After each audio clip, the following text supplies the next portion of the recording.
You were involved in communities, I would say, too many to count over the years. Well, I suppose. I mean, I don't want to give the impression of clapping myself on the back. Well, you can. Go ahead and do it, yeah. One of the first organisations I was involved with was the Westport Horse Show Society, when it ran a show on the lawn of Westport House. How long ago was that now? And we had our first show on the lawn of Westport House on the 13th of June 1967. And I remember it so well because it was our first show. It went very well. It was also my birthday, and it was the day that I was elected to Westport Urban District Council for the first time, and had the great privilege of topping the poll at the time. So that was a rather special day. But the show itself, for the following 25 years, we continued to build on it.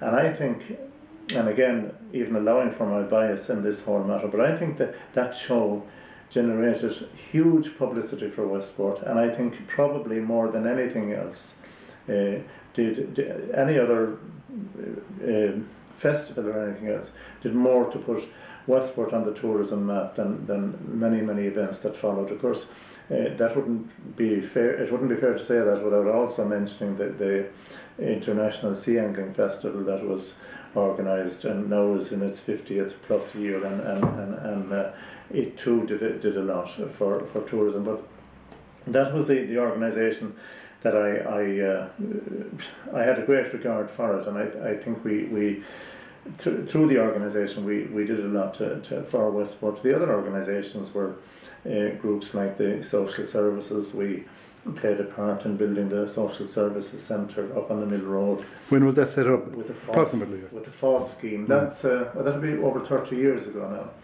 and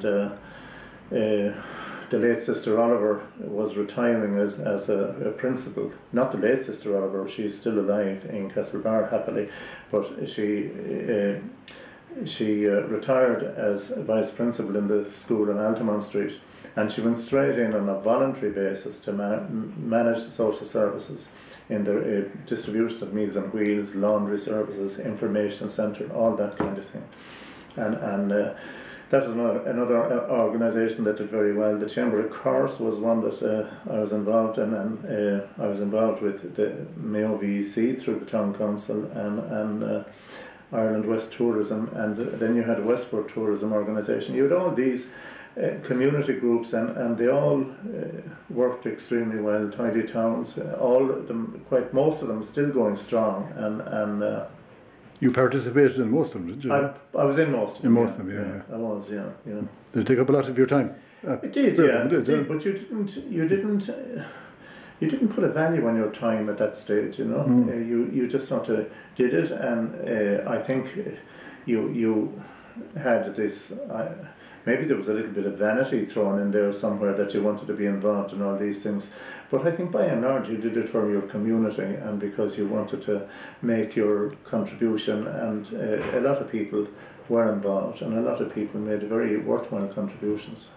I think the vanity wears off after 4 or 5 meetings. Well, most of these organisations, yeah, you know, yeah, you might, in the beginning you might consider that. I'd like to be involved in that, but when you have to go there for year in, year out, and every month or every 2 weeks, or whatever, then it kind of gets a bit thinner. I agree with that. Yeah, I think it does. Yeah. Maybe the results have more of an effect on you then. Yeah, you see something happening, you know. Well, that's right. Yeah.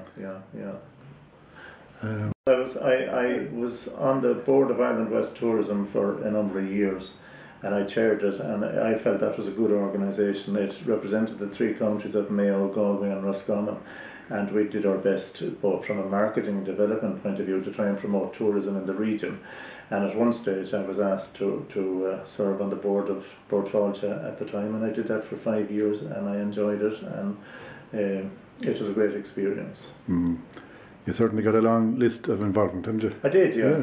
Of course you get great experience from it. And I suppose it kind of largely stemmed from the fact that when I stood for the council,